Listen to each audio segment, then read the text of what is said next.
The moment Travis Maddox strolled in, 45 minutes late and munching almonds like it was an act of protest, I knew exactly how this quarterly review would unfold. No greeting, no handshake, not even a glance at the binder I'd spent 4 nights compiling.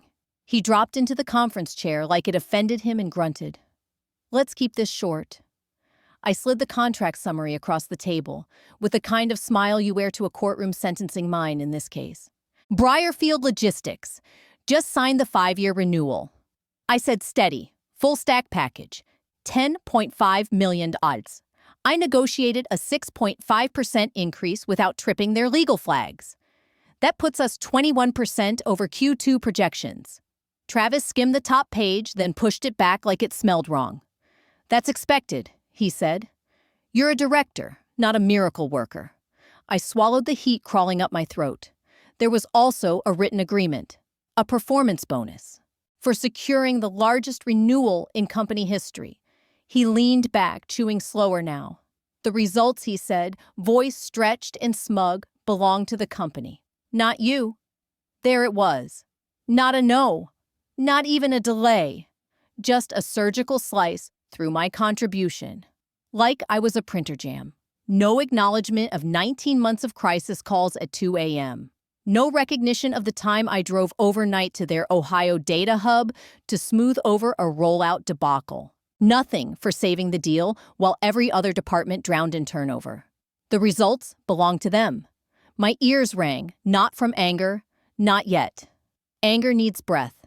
What I felt was a void, a vacuum of meaning. And in that vacuum, I smiled. Not with my lips, with my spine. "Understood," I said. One word, then I stood, collected my materials without a shake, walked out of that glass tomb where ambition goes to die. Travis didn't call after me, didn't ask what I meant. That was his mistake. He thought silence meant surrender. He didn't realize I just lit the fuse. And hey, if this slow burn vengeance hit you like it hit me, do me a favor. Tap that subscribe button. It's free, fast, and helps bring more stories like this one to life. We're just getting started. By the time I reached my car in the parking deck outside Halston and Ward, the numbness had cracked and something hotter took its place. Not rage that screams. No. This was the slow burn kind. The kind that stockpiles dry wood in the garage and waits patiently for the right gust of wind. I didn't make any announcements that day. No goodbye tour. No HR paperwork covered in Sharpie signatures. I didn't need drama. I needed a plan. Travis Maddox thought the clause in my contract, the infamous non-compete, was a muzzle. And sure, it looked airtight. Said I couldn't engage with any active clients or direct competitors for 24 months. Said that violations triggered arbitration penalties, the whole legal hammer. I'm convinced he had that clause framed in his home office. What Travis never understood is that loyalty has a shelf life. And mine had just expired. That night, I opened a blank doc titled Exit Strategy. No logos, no colors, just bullet points, lukewarm coffee, and vengeance aging like bourbon. At 6:17 a.m. the next morning, I submitted my resignation via email. Just one line. Effective immediately. Melissa? No. Quote. No explanation, no regrets. He didn't reply. Not until 2:47 p.m. when his assistant forwarded me the attachment. I expected a smug little PDF of the non-compete. And a passive-aggressive line. "We trust you will honor your contractual obligations." Translation. "We think we still own you." I stared at the screen. Then I exhaled, deleted the message, and whispered, "Not for long." Travis didn't even summon me to his office. Just a cold 5-word reply, acknowledged. Per Clause 17B, attached. Clause 17B, the shackle. I opened it like it might detonate. Same legal nonsense. Employee shall not engage in any business that competes with company interests, nor directly or indirectly solicit service or accept business from any company clients for a period of 24 months. Bolded like scripture. But what wasn't bolded, buried 3 pages deep, wasn't for now. It was for later. For now, I had to make my exit look boring, peaceful, Like I was about to start meditating, grow herbs on my balcony, and forgive toxic men. So I walked into the office the next day at 9:00 a.m. sharp. Smile stapled to my face. The moment my heels touched the linoleum, conversations died in midair. Keyboards clattered like people typing just to escape the silence. Marcy from legal stared like I'd been diagnosed with something terminal. Evan from accounts didn't look up. And poor sweet Ben leaned in and whispered, "Are you sure about this?" "Are you sure about this?" Ben whispered. "I've never been more sure," I said, handing him the sealed envelope marked transition file. "Tell Travis I said good luck." The transition packet I left behind. Flawless on the surface. Schedules, milestones, contingency points, everything a team of overconfident executives would need to technically keep Briarfield Logistics from crashing. But underneath, it was a silent masterclass in omission. Nowhere did it mention that Dana Briarfield's operations head hated corporate buzzwords like alignment or synergy, that their CFO only approved capital expenses if accompanied by handwritten context about workforce impact, that their lead developer would kill any project with an acronym longer than 3 letters. You don't teach chemistry in a spreadsheet.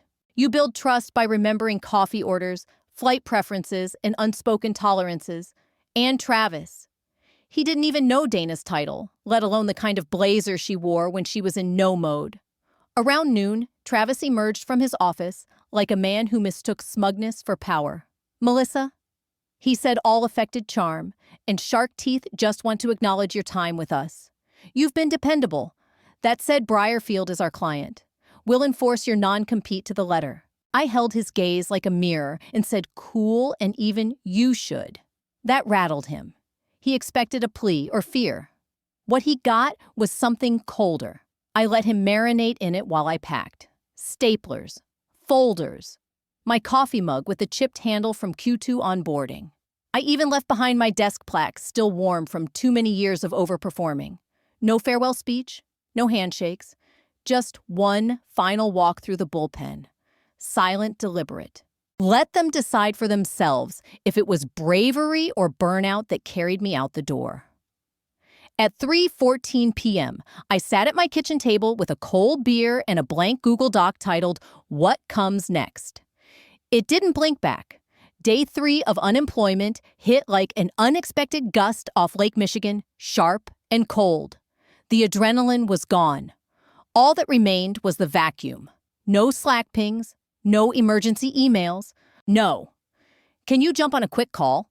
Just me, my too quiet condo, and my cat giving me the side eye like she knew I'd just torched 15 years of political survival with a smile and a send button. Every Google search felt like a lifeline and a eulogy. How to start an LLC in Illinois. Self-employed COBRA options. Consulting proposal templates. And beneath it all, one thought: don't panic. Plan. What does COBRA actually cover? Is wine a deductible if consumed during branding sessions? Starting the business was oddly the easy part. $110. 3 online forms. Done. I called it Volt Strategies. Something with spark. Something sharp. Then came the realization I needed a logo, a tagline, an actual service model. I slapped together a website using a clunky Squarespace template that looked like it belonged to a life coach who also peddled essential oils. But it loaded. It had a working contact form. That counted as progress. Then came the spreadsheets. I stared down the numbers like they'd personally insulted me. Severance measly. Savings decent, but not enough to play the long game. Rent, groceries, utilities, COBRA premiums. I color-coded everything and watched the red bleed across the screen like an arterial wound. By week 2, I hit the let's be realistic phase of panic. Maybe I could ghostwrite blog posts. Maybe I could do pitch decks for fintech startups. Maybe I could vanish into the Michigan woods with a Wi-Fi hotspot and a sarcastic blog called Corporate Pyre. But every time I opened LinkedIn, my stomach twisted. There he was. Travis Maddox still grinning at the top of Halston and Ward's culture spotlight. Underneath, 3 middle managers, clapping emojis like trained seals, applauding performance metrics they didn't even understand. That night, halfway through a lukewarm bowl of boxed mac and cheese, My phone buzzed. A number I knew, just a text. They reassigned your transition budget to the exec retreat. Good luck. No name. Didn't need one? It was Megan, the only finance analyst I trusted. Dry, brilliant, allergic to stupidity. I stared at that message like it might combust in my hand. They'd taken the six-figure Briarfield onboarding budget I built 2 months of forecasting, phase planning, and multi-region rollouts and flushed it down the drain. For what, some rooftop vision alignment party? That one line didn't just confirm my suspicions, it crystallized them. They weren't villains. If this chapter lit a fire in you, don't scroll past subscribe now and be the first to hear what happens when Travis finally realizes he didn't just lose a client, he made a competitor. They were idiots. Dangerously, systemically, unapologetically inept. I laughed out loud, startled the cat straight off the couch. If they were this incompetent, they weren't just going to mishandle Briarfield. They were going to obliterate it. And when the call finally came and I knew it wouldn't be me chasing them, they'd come knocking. All I had to do now was stay silent and ready. Stay quiet. Stay ready. It started with a voicemail. Hey, Melissa, it's Dana from Briarfield. No big agenda. Just wanted to check in, see how you're doing. Call when you get a sec. I played it 3 times. Not because I didn't understand. Dana didn't waste breath. She wasn't a filler word type of woman. But there was something in her voice, something faint and cracking beneath the polished tone. Not panic. Not yet. But definitely a fracture. The kind that starts as a hairline and shatters under pressure. I waited 3 hours to call back. Just long enough to seem casual, not hungry. Even made sure I had a cold coffee in hand, like I'd been too busy living my best unemployed life to notice the phone. Dana, I said, light and surprised. Wow, it's great to hear from you. She let out a sigh, heavy enough to carry the weight of a collapsing launch plan. You too. I figured you might want a little news from the trenches. I laughed politely. Depends which trench. She didn't bite. Instead, she wandered into small talk. Weather kids. The nightmare renovation happening in her kitchen scaffolding. All of it. But I could feel the shift before she made it. So she said carefully, your replacement team? Interesting, folks. Interesting. I repeated flat and polite. They sent over a strategy deck last week. Our product roadmap was flipped. Like 2025 initiatives parked in Q2 of this year. I nearly sprayed coffee across my screen. She kept going. When I flagged it, they said it was aspirational. Of course they did. And then Steve, your old VP, called me Debbie. Twice. My name's literally on the Zoom screen. I made the low hum of sympathetic disaster. The kind therapists make when someone starts talking about their mother-in-law and birthday trauma. She wasn't venting, she was circling the perimeter, testing the lock on the gate. Missed deliverables, missed handoffs, confused timelines. It wasn't falling apart loudly. It was disassembling in slow, excruciating silence. I didn't say much, just a few soft, oh no's. And wow, that's frustrating because I wasn't there to fix anything. I was there to listen like a vault with a crack in the door, just enough to let a whisper in. Then she paused. Anyway, Dana said, her voice softer now. I just wanted to say, we appreciated what you built. It had rhythm. She hesitated. We trusted you. That line sat between us too long. I smiled, then laid down the lightest bait possible. Well, I've been testing out some independent consulting. I said casually enough to sound unsure, but in a totally different niche, of course. I could feel it, that tiny spark on the other end of the line. Not a flame, just the flicker of a match being struck in the dark. Oh, Dana asked lightly, what kind of niche? Strategic advisory. Small team stuff. Focused, agile engagements. Nothing like the full-stack model Halston and Ward does. I added a shrug to my tone, just enough to sound unpolished.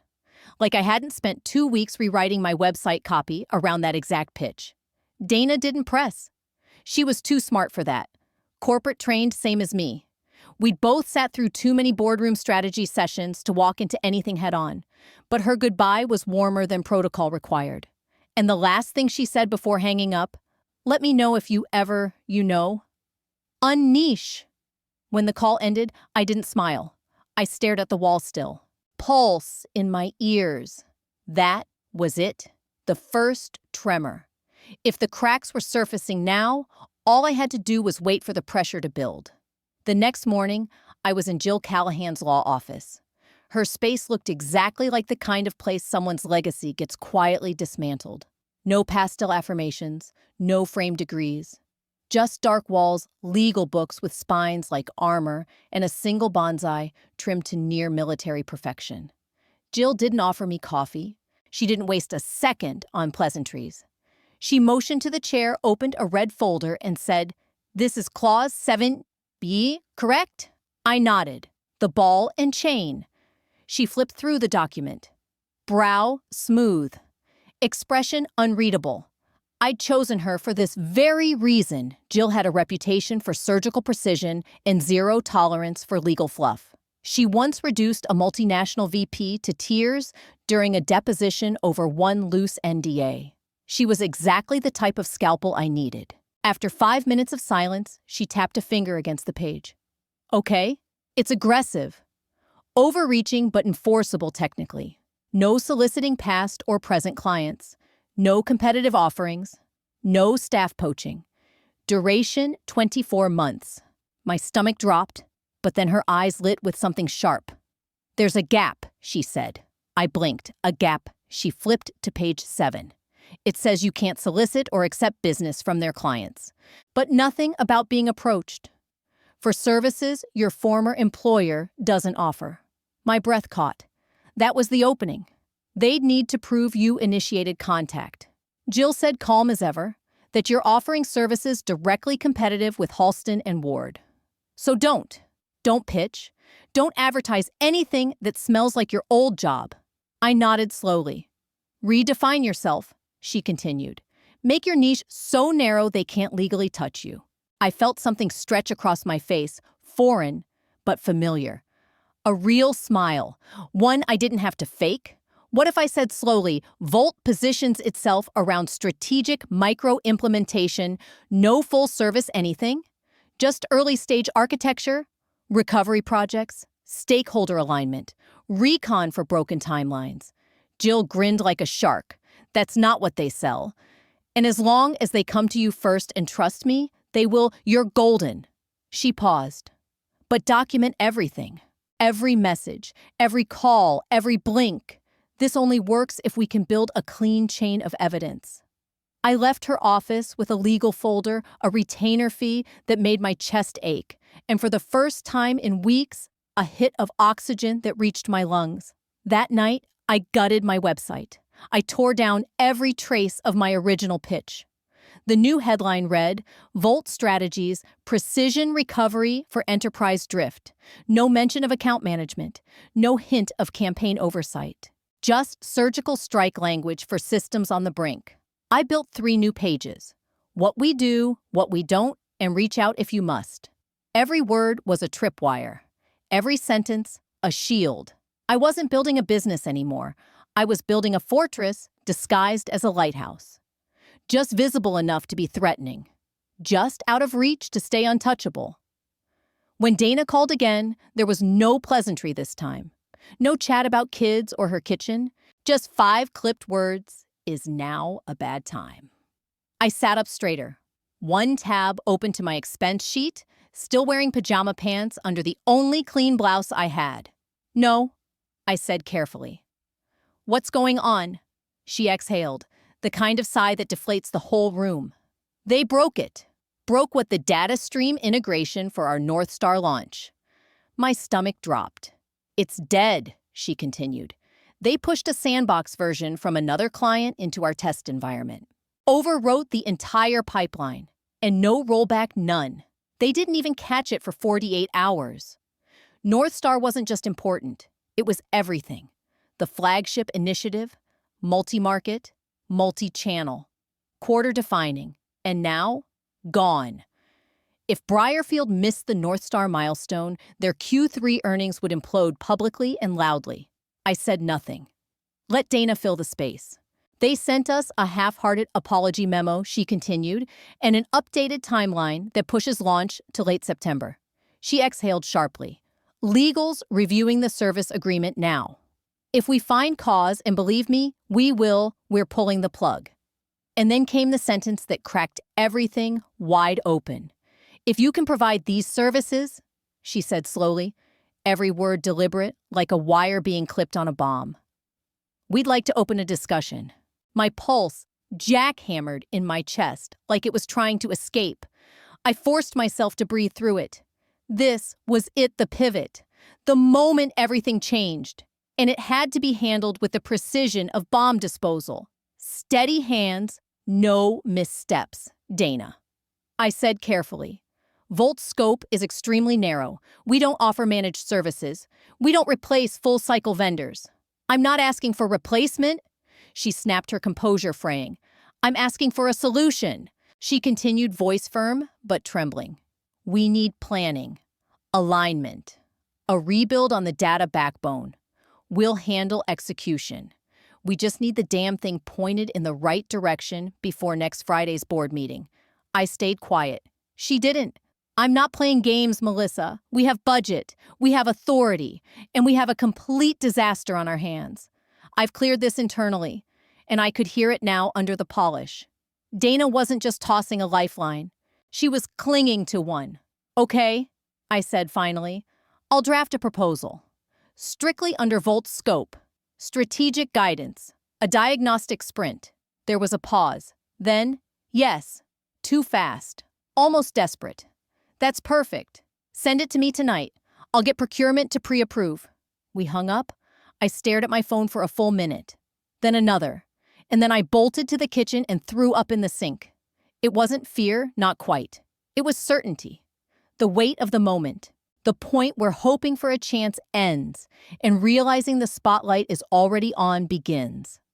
By midnight, I had it done.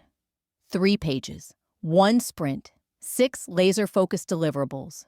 No fluff, no scope creep, no cracks, only forward motion.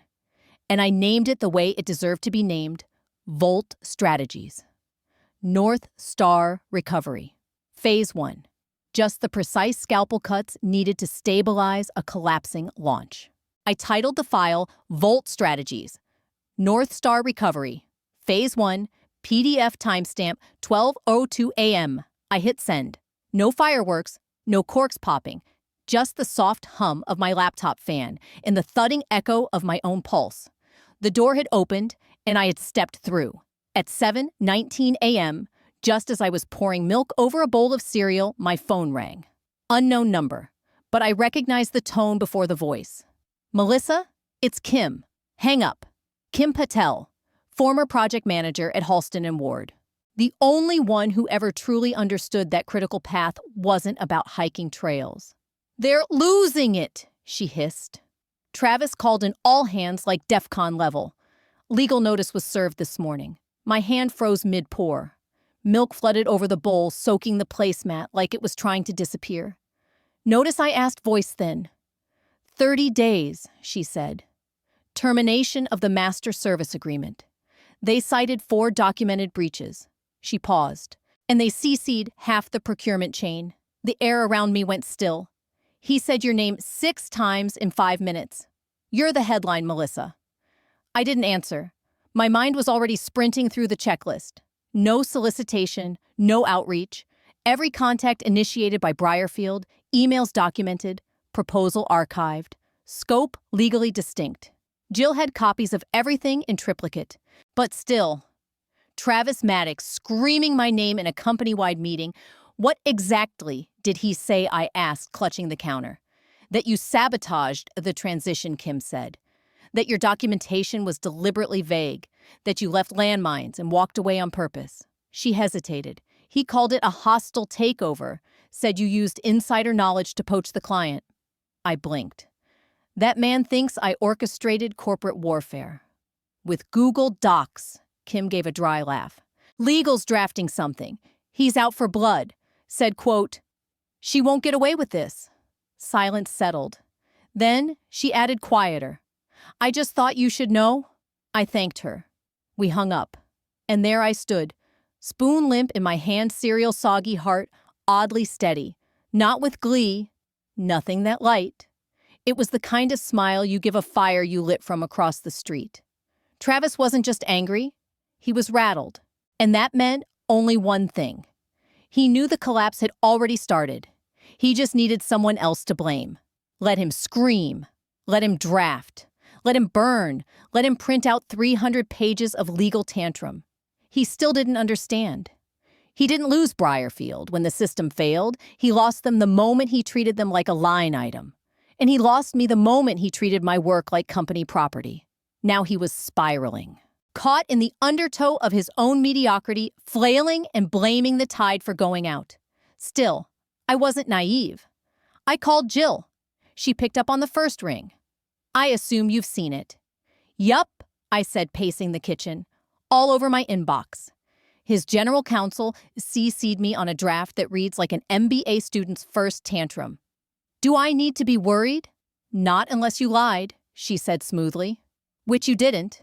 Your paper trail is cleaner than a CDC lab. But we'll prepare the response anyway.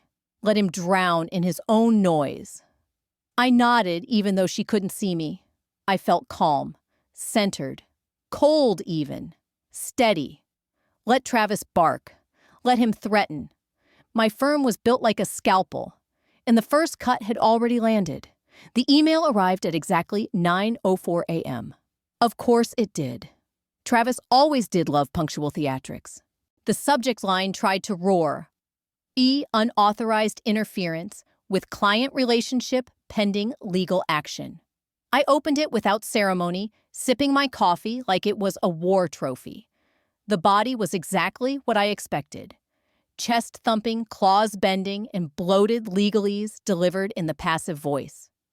Words like egregious and unethical floated past bullet points wrapped in bold font. He even emphasized irreparable harm to the company brand. Twice. I didn't flinch, just forwarded it to Jill. 15 minutes later, she replied with one sentence, "I've drafted our response. Would you like to review it, or shall I just hit send?" Send, I typed back. At 9:36 a.m., her response was delivered, 84 words, precise, measured, brutal. She cited the exact non-solicitation clause Travis had misread, included a timeline of Briarfield's documented complaints beginning exactly 11 days after my departure. She noted that Volt Strategies provides services Halston and Ward does not and has never offered. And she closed with a line I wanted engraved in bronze. Should you pursue this further, we are prepared to submit documentation to arbitration and seek recovery of legal fees per clause 22D. Click send. That was the sound of Travis Maddox walking into a minefield in tap shoes. Send. That was the sound of Travis Maddox finally realizing he'd wandered into a minefield wearing tap shoes. I leaned back in my chair, the cheap faux leather creaking beneath months of pressure of rage-withheld risk, calculated and fear outlasted. There was no fanfare, no explosion, just a soft, unmistakable stillness, like ash settling after a fire. At 10:12 a.m., the notification pinged in my inbox DocuSign Briarfield Logistics. Master Service Agreement, signature required. I clicked. Reviewed. Signed. $10 million. It didn't feel real, not because of the money, but because of what it meant. Validation. Not a bonus. Not a fake award. Not another patronizing pat on the head from a C-suite narcissist who thought my brilliance was a company asset he could trademark. It was proof, undeniable and contractual, that the work, the trust, the strategy, the execution had always been mine. I wasn't a cog, I was the engine. And now, they could all choke on the smoke. That afternoon, Jill submitted the final invoice. Phrased with surgical clarity, Briarfield wired the first payment within 48 hours. Travis never replied. Not to the legal rebuttal, not to the news of the contract loss, not even to the LinkedIn announcement I posted 1 week later. Volt Strategies is proud to partner with Briarfield Logistics on an enterprise recovery initiative focused on precision trust, and strategic renewal. More soon. 9,007 likes, 132 comments, 2 unsolicited job offers. That night, I sat on my back porch with a glass of red wine. No playlist, no noise, just the soft hum of summer air and the quiet echo of peace finally earned. I opened the agreement again, not to check the figures, but to see the signature line. There it was, Dana's name, Briarfield's corporate seal, and in the bottom corner, my initials, like the signature on a painting no one believed I'd finish. And then I smiled. Not soft, not sweet, a sharp private teeth-bared smile. They mistook me for background, a replaceable part, an asset they could bury. I became the hammer. If you've ever been treated like a replaceable part, if your loyalty was rewarded with silence or worse, erasure, then you already know this story isn't just mine. It's ours. I didn't fight back with rage. I didn't scream slam doors or play dirty. I did something much harder. I stayed patient. I stayed quiet. I stayed sharp. And when the time came, I struck with precision. If that resonates with you, drop a comment below. Let me know the moment you realize they underestimated you. Let me know when you walked away with your power intact. And if you're still in the fire right now, still showing up every day to a job that doesn't see, you don't let them define your value. Start documenting. Start planning. You don't need to be loud to be powerful. You need to be ready. Because when the moment comes, and it will, you'll want receipts, resolve, and the strength to walk through the door they thought they closed on you. Subscribe if you want more stories like this. Quiet revenge, poetic justice, strategic power. This isn't just storytelling, it's fuel. And trust me, your old boss isn't ready for what you got planned.